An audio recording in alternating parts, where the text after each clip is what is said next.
Got it, thank you. Welcome to the Childhood and Society seminar series. This is a series that's been running at Middlesex University in the Education Department for several years now. And as I always say, it is intended to be a safe space, a welcoming space, a non-threatening, a supportive space for educational researchers at Middlesex University to present their work to their colleagues, and not just their internal colleagues within Middlesex University, but more broadly. I can see we've got people from Australia and South Africa, and it's wonderful. This is the beauty of Zoom. There are many downsides to Zoom, but this is obviously the beauty, to have these wonderful people in our community today. So I'm not going to take up too much more space, just to say that I'm absolutely delighted that I was able to persuade CERD to present their work today, ongoing PhD research into gender in the early childhood, and I'm just thrilled that they were feeling confident enough or persuaded enough to present their work in progress. So yeah, if you could just keep yourselves on mute as CERD presents, and then populate the chat with any comments, questions, reflections as we go along, and I will field them and direct them to CERD, or if you're feeling brave enough, you can ask CERD directly. So without further ado, I'm going to hand over, and welcome to you all, and enjoy the seminar. Right. Bear with me. Right.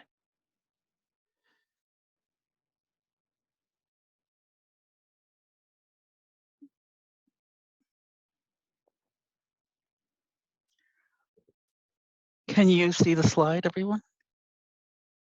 Cool. Well, thank you, Jane, for the opportunity to share this work today. And thanks everyone for taking the time off your day to tune in. I'm really excited and nervous to share this research that is still in its, as Jane said, in its formative stage. It forms an entire chapter in my thesis.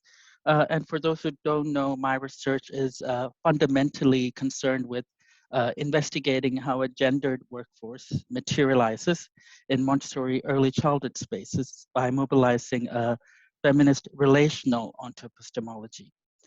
In the UK context, dominant narratives around gender diversification of the earliest workforce have solely relied on efforts to recruit and retain men in early childhood education and care. And whilst men's involvement is to be welcomed, the recruitment drive has primarily relied on narratives that position women and non-heteronormative families as failing young children. A long line of feminist and queer early childhood scholars have problematized such narrow imaginaries, and my research joins in these efforts to consider what gets obscured when grand narratives such as male recruitment, kind of take over. More specifically, in the Montessori context where my research is located in, there is a perception that Montessori classrooms are gender neutral spaces or devoid of gendering practices, a notion that is formed by drawing boundaries between nature and culture, real and fantasy, and so forth. So in this presentation, I dispute the notion of gender neutrality and argue that gender is inextricably woven into the fabric of everyday early childhood theory practice by attending to materiality and affect. As I said before, I employ a feminist relational onto-epistemology. I am interested in a relational conception of ontology that resists the individualization of thinking, which makes it possible to resist the totalizing claims and violent hierarchies of modernity that rely on separations between nature and culture, savage and civilized, human and non-human, and so forth. I also use the term feminist relational onto epistemology as a way to grapple with the tensions that arise with the mixing of theories. It is my attempt to put theories from the global north, such as feminist new materialisms and post-humanisms in conversation with, for instance, Dalit and Adivasi feminisms from the global South, without letting the latter get subsumed under an undifferentiated category of post-human theories. So it is by no means innocent, and nor is it an attempt to create yet another totalizing, cohesive, and homogeneous category. On the contrary, it generates space to hold different paradigms and worlds together, albeit hesitantly and loosely. And as Marlyn Strathern in her recent book contends, theoretical heterogeneity is to be welcomed, since relations do their work under congruent and under conflicting circumstances. So I'm going to directly dive into an encounter from the nursery. It is October, the weather is overcast. Children have been playing outdoors all morning at this Montessori nursery in London, where a 3-month ethnographic study has just been initiated. Child bodies, large metal and plastic spoons, metal containers, melamine plates and cups, sand and mud all interact and animate the scene. While I cannot decipher the conversations being had, from time to time I hear a child calling out, "It's time for tea, it's time for tea." As I watch on amused, the head of the nursery comes out with 2 mugs of steaming hot green tea and offers one to me. As I was handed the mug of hot tea, it stimulated a range of conflicting affects and emotions, from being touched by the kind and generous gesture of the head of nursery, to displeasure with flavored green teas, but most prominently to being haunted by poignant memories from a preschool I worked at previously, particularly their hot drink procedure, corresponding safeguarding policies, and disciplinary mechanisms. My body tensed. I held tight to the mug while feeling overcome by an irrational fear that the hot tea was going to spill on child bodies and I was in turn going to be reprimanded. Instead, I noticed that the head of nursery and the rest of the staff placed their hot tea on low surfaces in proximity to children. I wanted to take a photo of my mug, but since taking a photo with an iPad required both hands, and there were no high surfaces inside, I make my way inside the building and take a photo after placing the hot tea on a kitchen counter. The affective memories, hauntings, and temporalities of hot tea unveil ways in which objects can disrupt boundaries between self and other, where, where they can disturb and offend as well as delight and comfort. As Sarah Ahmed reminds us, it is important not to neutralize the differences between objects and to recognize that some objects become stickier than others given past histories of contact. Tracing the affective intensities illuminate the sticky entanglements and materializations of bodies, boundaries, images of childhood, policies, disciplinary technologies, etc. They spotlight the top-down application of policy through masculinist, new managerialist approaches that regulate and control early childhood providers and practitioners, needless to say, principally female workforce. The hot drink policies at the previous nursery were implemented with intentions to be beyond reproach and circumvent Ofsted's disciplinary gaze. As Jane pointedly describes, an ethic of care and commitment to emotional labor can all too readily be denigrated in an instrumentalist masculinist culture as irrelevant and time-consuming when new managerialism demands attention to be paid to performativity and prioritizing finance above education. The next day I was at the nursery, the affective disturbances, although weakened, continued to haunt me.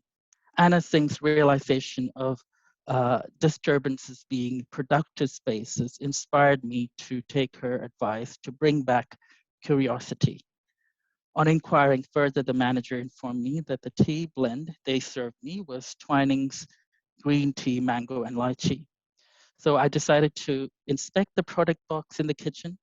And as a regular buyer of Twinings brand, I'm struck that I had never paid attention to the printed text or the images on the product box. Printed just above Twinings of London is the Royal Coat of Arms emblem, and beneath it is the text Royal Warrants of Appointment by appointment to Her Majesty Queen Elizabeth II, Tea and Coffee Merchants, R. Twining and Company Limited, London. The Royal Coat of Arms appears in seals, coins, vessels, maps, public buildings, royal websites, as well as products and goods of royal warrant. The effective residues of imperial expansions, colonial conquest, gendered slave labor are felt as I hold the box of tea.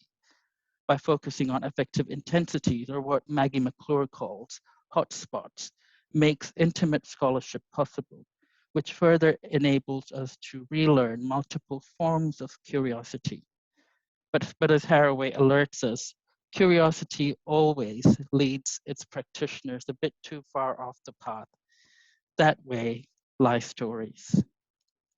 Following what Haraway refers to as curious practice, which involves going, visiting, engaging the whole being than just the imagination, I visit the Twinings flagship store on the Strand in London. The Strand was much identified with the British upper classes between the 12th and 17th century until the Great Fire of London.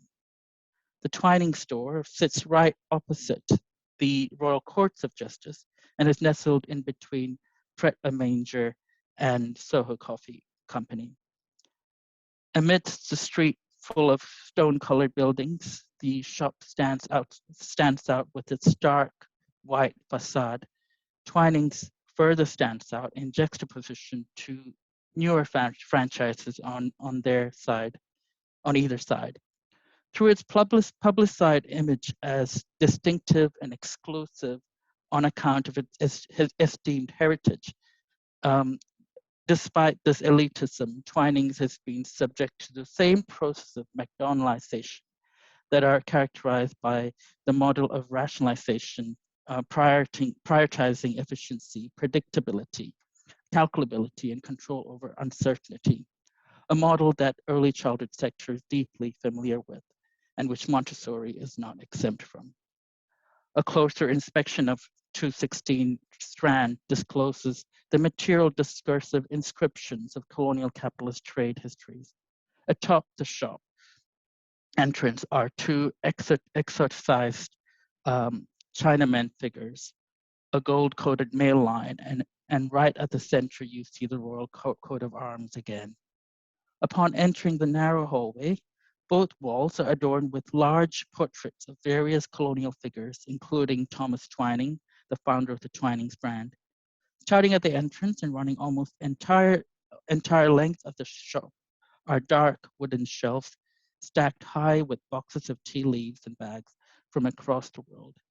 And as I wander through the store, I spot Twinings green tea, mango, and lychee again. I sense feelings of delight, like meeting a familiar face in a strange environment, while simultaneously repulsed by the traces of imperialism and colonialism. Taking the affective friction seriously, the SF is set in motion. SF is Haraway's device that stands for science fiction, speculative fabulation, speculative feminism, science facts, string figures so far. SF is a collective making with. It's a sympoesis, sim as in meaning with, and poesis as in making. It offers ways to unpack density of experiences, bringing together connected but disparate stories, and reading them through each other to produce another kind of critical consciousness. Through the proliferation of relations that SF enables, the gender-neutral status of tea in Montessori settings is unsettled, and instead tea is viewed as an eruption of gendered stories, relations, and worlds that are both lively and contaminated. Humans and non-humans tangled together in non-innocent ways. Tea then is not only just a hot beverage and an evergreen shrub, but also multiple array of possible connections that always materialize to relational specificity. In search for relational specificity, I consider past presence of twining green tea, how past and present perpetually coalesce, co-invent, and reenact worlds. I want to alert you at this juncture that some of these stories may seem too far removed from the nursery, but I want you to bear with me.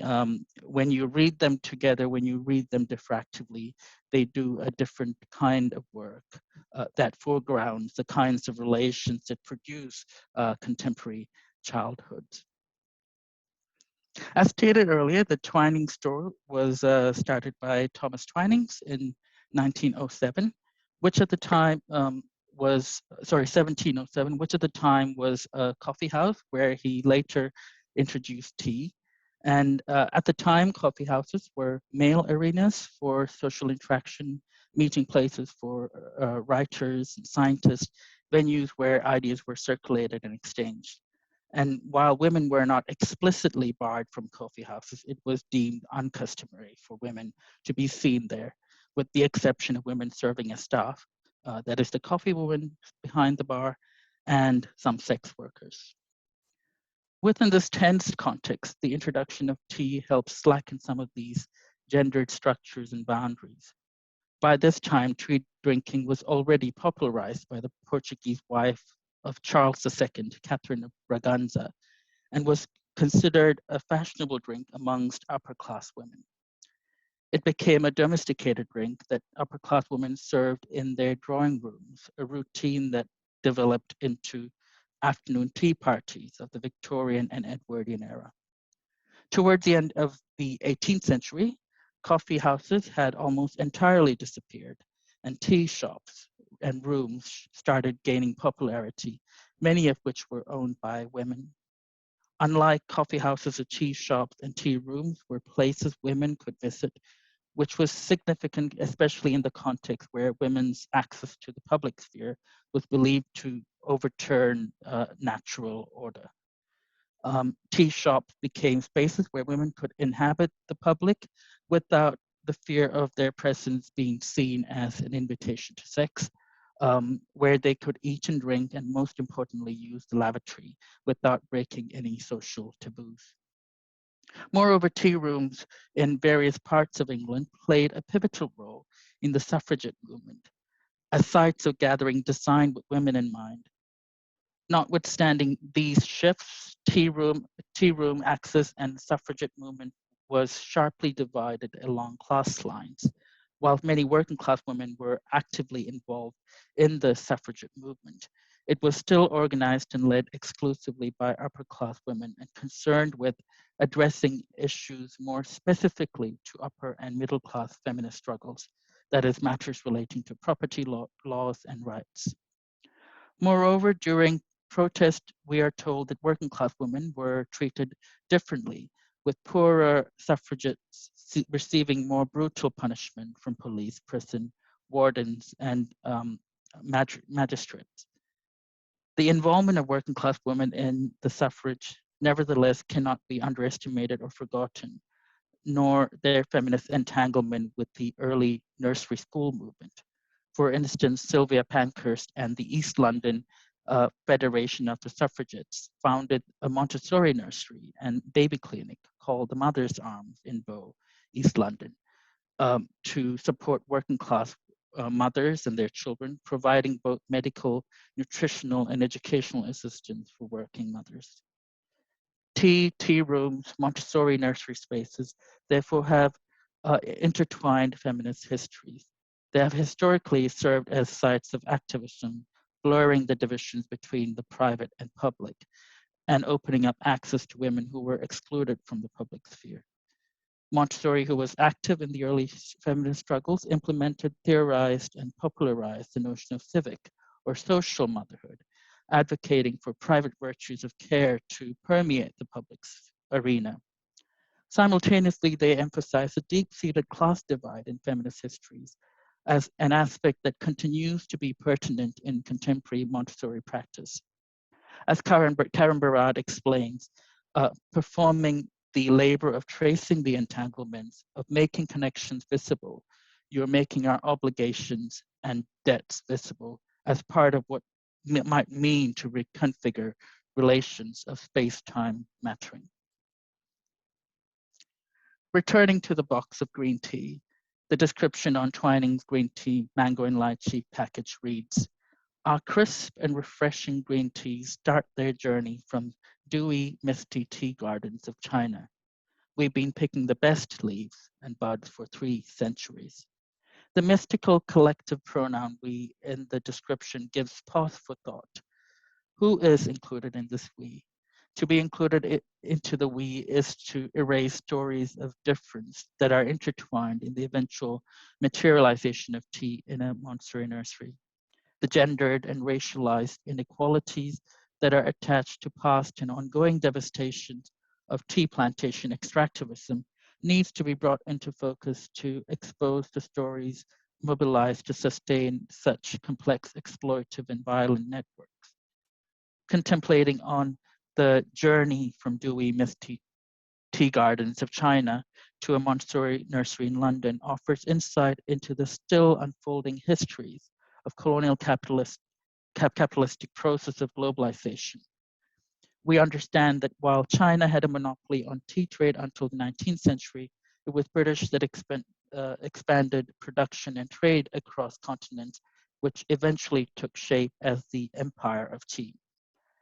Sidney Mintz refers to this as the imperial weight of tea, that is the power, resources, and infrastructures that enabled the British to establish its empire of tea, controlling land, labor, and markets. Because of lack of time, I won't delve into the details, but the British-Chinese trade relations were marked by devastating effects on China, ending with the Opium Wars. The militarized attacks that opened up ways for colonial capitalist expansion and violent domination was above all a massive assertion and exertion of imperial masculine energies, powers, and status, justifying colonial violence and expansion and celebrating imperial masculinity. Rudyard Kipling, in his poem White Man's Burden, orients the white man as morally obligated to civilize the primitive other, half devil, half child, and encouraging economic, social, and cultural progress. Indeed, the white man's burden underpins the developmentalist logic, theories that emerged concurrently with colonial capitalism that were concerned with civilizing the savage indigenous person and the undeveloped child into a fully formed human, resulting in what Sylvia Wynter refers to as the overrepresentation of man, that is the rational economic man. The extractivist and developmentalist logic go hand in contemporary childhoods, where child is framed in colonial extractivist terms as market supply factor for the ongoing progress and propagation of colonial capitalism. Following the Opium Wars, East India Company's trading function was altogether abolished. Instead, the company became an agent of the British government, ruling and administering British India on behalf of the Crown. The need for plantations arose with the East India Company being relieved of any trade with China. Tea plantations, with its landscape mode of scalability, has its origin in colonial India, which stood in sharp contrast to the small plot cultivation in China. Tea plantations, similar to knowledge around tea, is engineered through a series of displacements and dissociations. Black feminist thinkers such as Catherine McKittrick and Sylvia Wynter have made germinal contributions to the field of plantation studies to account for how the plantation links to a global economy that thrives on persistent underdevelopment and persistent poverty of Black life. Building on their work, South Asian feminist scholar Maitri Jagadishan extends the analysis beyond the Afro-Caribbean and American context to spotlight the ongoing caste oppression, landlessness, displacement in South Asian plantation afterlife.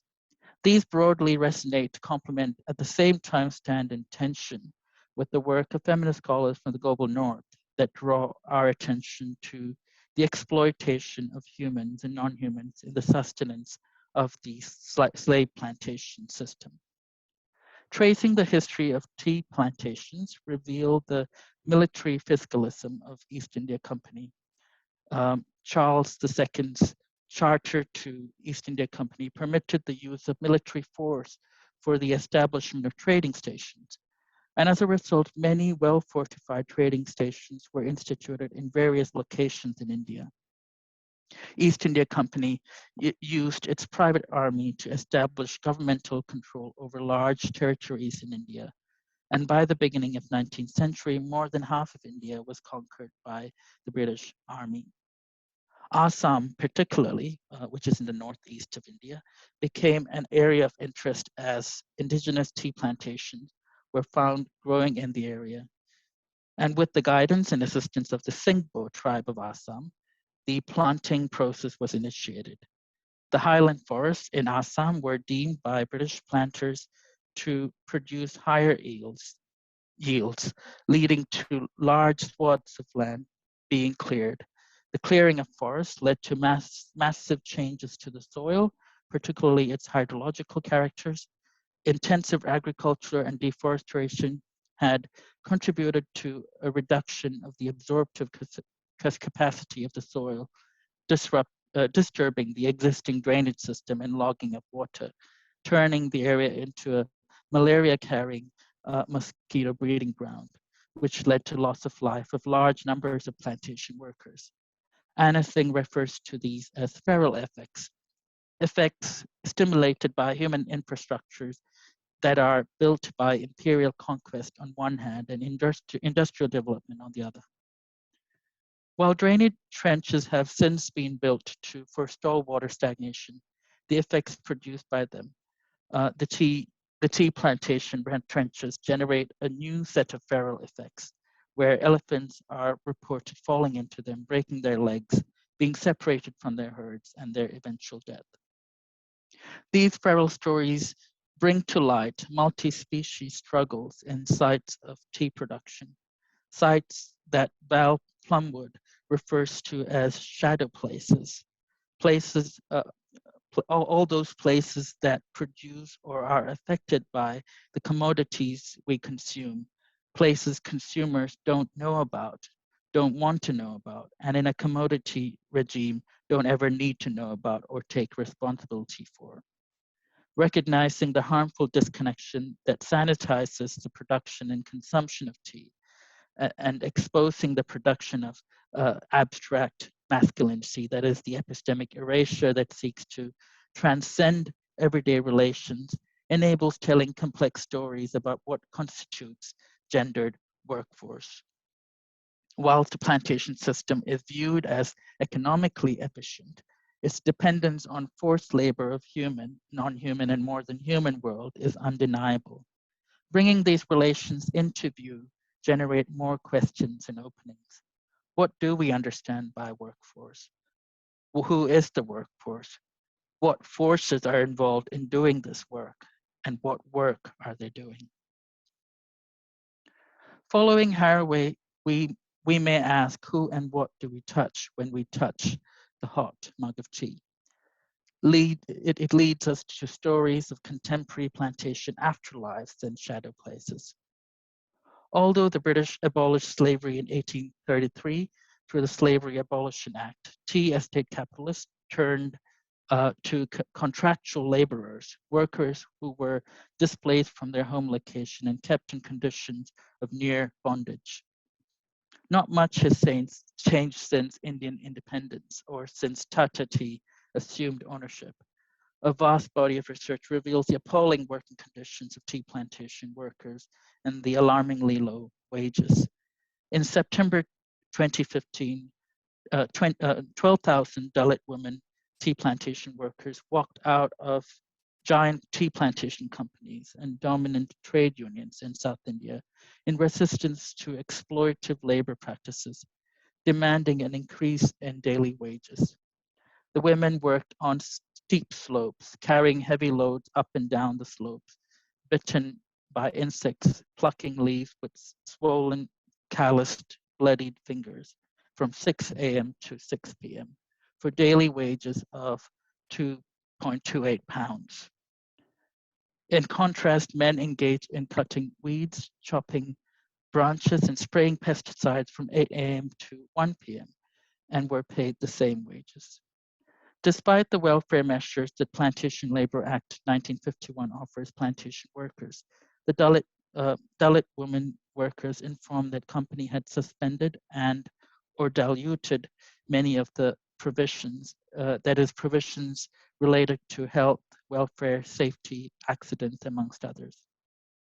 The workers formed an informal collective known as Pembele Orumai, or Women United, and later founded their own trade union, Pembele Orumai Totem Torilali Union, which is Women Plantation Workers Union, and as a means to champion the interest of women workers.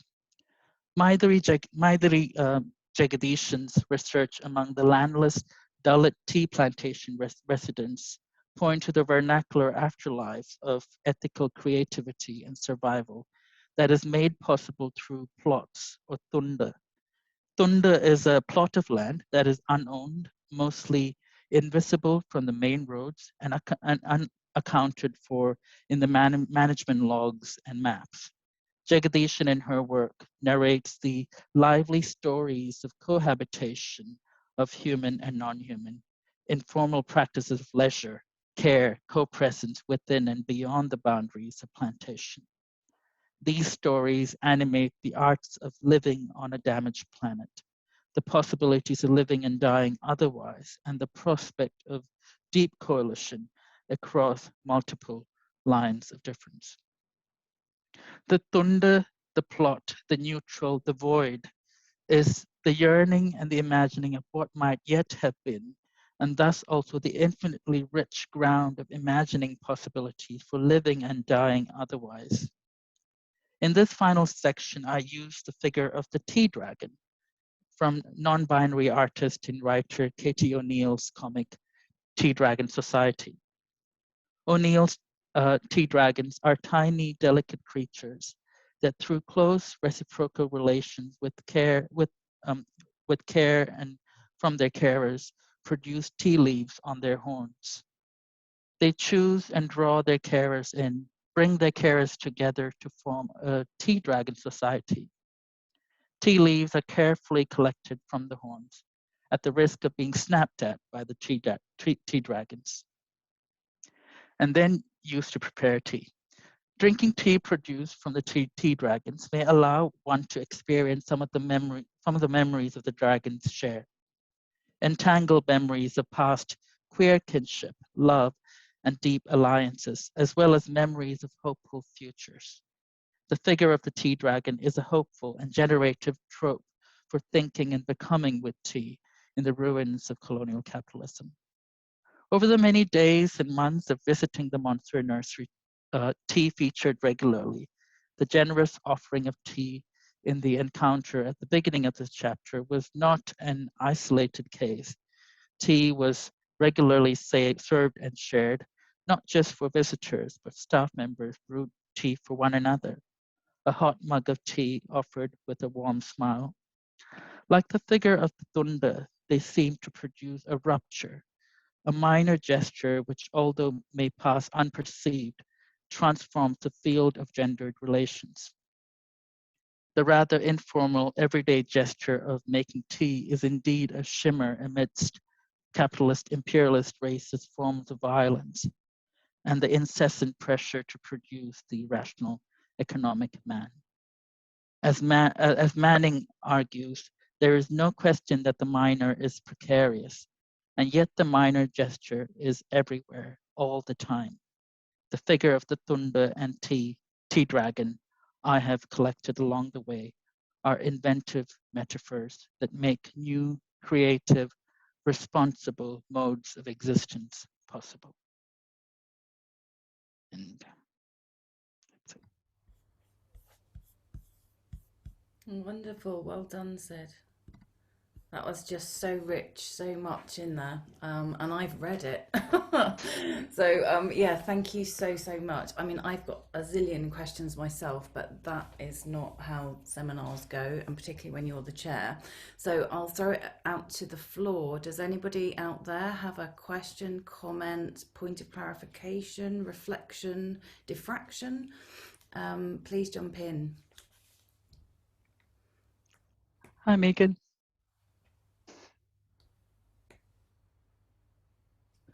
I'm in America, and so there's like a different, but I'm in the American South, where the concept of plantations and enslavement are everywhere around me. And on top of that, I'm a queer educator in Florida. So the concept, I also have MS, so sometimes my emotions show when they don't mean to, so don't worry about that. But thinking about, especially when you ended it with that line about, you know, that practice of almost like creating capitalistic man. And thinking about it as I'm about to walk into a classroom full of 21 tiny humans. And what am I doing to not create that for them? To not create somebody that feeds into that system, and to not create somebody who sees all of the world more as something to conquer and not something to hold on to, not something to nurture and tend and care for. And with the story of the tea and the plantation and bringing that down, you see how, especially you talk about the sticky objects, how that, those sticky objects we have in our everyday, how they hold on to those things and they bring us back to those places and they remind us of those things. And especially as a white woman in education, and my school is predominantly of the global majority, I have to think about what sticky objects am I carrying with me that perpetuate those gendered issues, that perpetuate the systemic racism and, you know, patriarchy and homophobia and all of that we have is in our world. What am I doing to not leave the sticky objects at the door, but to address them and deconstruct them with the children, if that makes sense. Mm-hmm. So thank you. Thanks for that. So do you want to respond? I mean, as I said, it's a very contaminated world that we live in. Everything we touch is contaminated with, you know, all sorts of issues, and there are different intensities to that. The way that I see it is, while there is a need for those major political activisms, you know, I mean, being stuck in this sort of system of where you are, where you have limitations in what you can do. It's those creative, generative, affirmative sort of things, those micro things, you know, and like offering the cup of tea is, you know, something that we totally don't think about, but those kind of caring politics that circulate in everyday life offers some ruptures to, you know, to how we live in this damaged planet. That's the way I see it. I think the point you raised, Sid, about the Manning's minor gesture, I think is really helpful in the sense that, you know, it's not the way in which you're approaching this research and approaching the issue of gender in early childhood is not about finding a fix or a solution, No. but rather kind of delving into how the ways in which these tensions, difficulties, almost unsolvable conundrums that we need to kind of stick with and grapple with is the point of your research, rather than trying to find a solution or to cast judgment. You know, I think that that's often a misreading of feminist new materialism, that maybe it's a criticism beyond critique, but it's actually it's doing much more than that. And I think you know your presentation, full of the richness and nuance that it was, really illustrated that very, very powerfully, you know, that how the complexity of things that are seemingly mundane, ordinary, insignificant, that can really take us on a very rich and troubling journey, not in search of solutions, but in search of ways to attune to the world's problematics and challenges that we kind of have to confront every day through every minor gesture. Yeah. Anyone Yeah. else have anything they would like to raise or to put to Sid?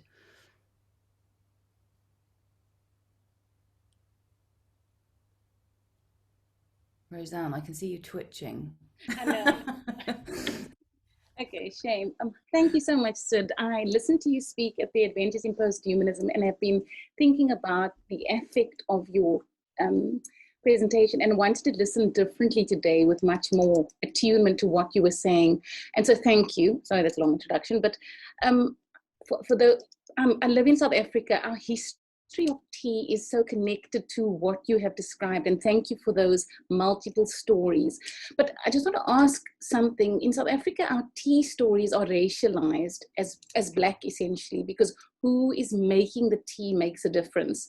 And when you say that, the effect of who made the tea makes such a difference for me. And you bring up racialization, obviously, because and when you talk about the colonial, we know what that means because it's endemic to slavery. But still in South Africa, we find schools with children who are white, or teachers, and the person making the tea is racialized as Black and other.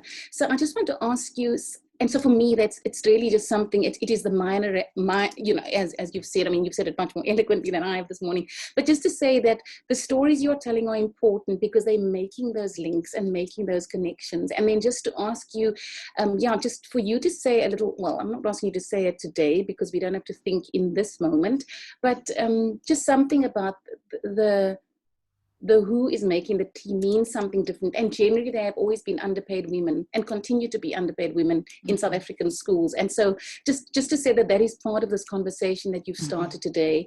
And then also just to ask you, did you drink the tea? I know you've mentioned going back and back, but you always talk about getting the tea and what does that mean? Because when you're telling us the story, it is in the drinking of that tea that all these stories are unfolding. This may be more of a comment, but it's also with deep pain that I talk about what you're unearthing in this simple act of tea making. So just thank you for a new way for me to keep thinking. Thank you so much, Roseanne. Thank you. Okay, Pam, you've popped a comment in the chat congratulating Sid on a beautiful presentation and the power of the narratives. Do you want to say any more to that? Sure. May I? Thank you. I've been just listening to other colleagues and their comments, really, about tea ceremonies even, and having analysed Japanese tea ceremonies for the role that silence plays.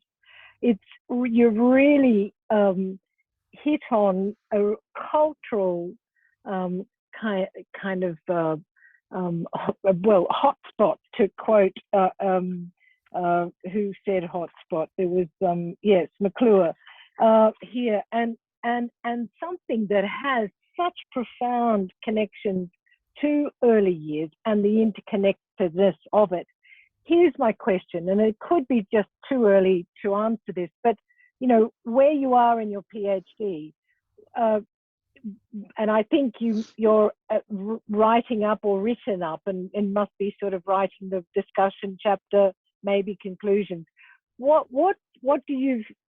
How do you, you know, if you're going to make an impact, and I think you are with this PhD, how will you approach governments and policymakers and practice, you know, in terms of changing practice, whether that be about ethics of care? I think it's going to be much bigger and deeper and entangled than that. But what's the plan for policy change at this point? How's the writing and the thinking going? Thank you so much. Part of my resistance to the recuperative masculinist politics that that is so strong in terms of recruitment of men to rescue early years is that it has very ambitious sort of and very narrow imaginaries in relation to offering solutions, and I'm not interested in that. I'm not interested in offering in thinking about policy and at a larger sort of scale. I'm interested in those minor aspects of practice in the everyday life. So that's where my energy is. So going back to the practitioners and engaging with them, and those small differences. I mean, as Haraway says, it's about partial recuperation rather than Oh well. I love that answer, and I've asked this question before, actually, at other conferences that I know Jane's been present to, and I keep falling back into this thing of the question of how do we enact change? How do we enact the practice and policy within an institution? Which if in that institution that you were sitting present at, and they gave you, a steaming hot cup of tea. How do you enact change at that level, of changing practice? And Jean Ruddock said, change comes from inside the practice, inside the institute, inside the classroom, inside the nursery. So, and policy, shouldn't we be thinking, is there a better word then, in terms of enacting, how to enact change by practice? It's going to take forever, and it's Can I jump in here, Sid? Yeah, sure. Okay. No, is not so much about shifting policies. It's kind of concept and practice of world making, and Sid spoke about this, symbiosis, making with, is our do and our sense of responsibility. And I think that everybody who's listened and tuned in to Sid today, on which we stand, it has these affective forces. That's the power in this mode of research. It's not about shifting of the Conservative government, which is very unlikely to happen. So I think that the way in which change happens, the way in which it circulates, the way in which it is felt through the minor gesture shouldn't be underestimated, and it happens on so many levels and through waves and patterns. And if you want to add anything, Sid. No, that's great. I mean, and it's also a collective work. It's not my PhD doing that work, it's a collective making with, so it doesn't just involve me, but it's a community of practice. Awesome. So I saw thanks for that, Pam. So I have Sarah Louise. You found it incredibly rich. Did you want to say anything? So I'm putting people on the spot because I'm just thinking if I don't, you won't speak.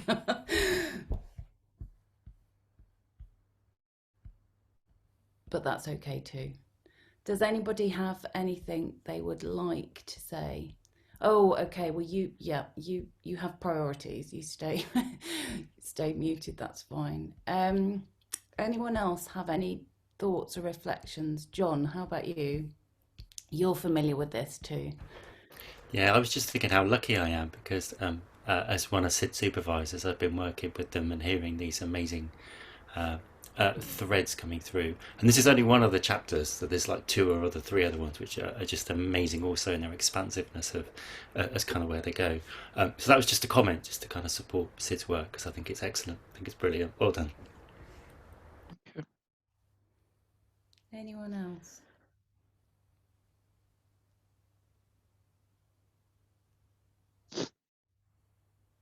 Okay, I think you've just given us so much to think about and think with, and I can't thank you enough. And just to echo John, I feel very, very privileged to be one of your supervisors and to be so involved and entangled with your work. It's really important stuff and incredibly enriching and troubling. And yeah, David, it's been fascinating. And my head is stuffed. Good. I think all of our heads are stuffed, and I'm going to go and have a cup of tea and think some more. So thank you so much, Sid. Awesome.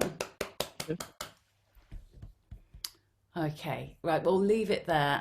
The session is recorded, so please pass it on through your networks. We'll make it available on our website. And yeah, thanks again, Sid. Absolutely awesome.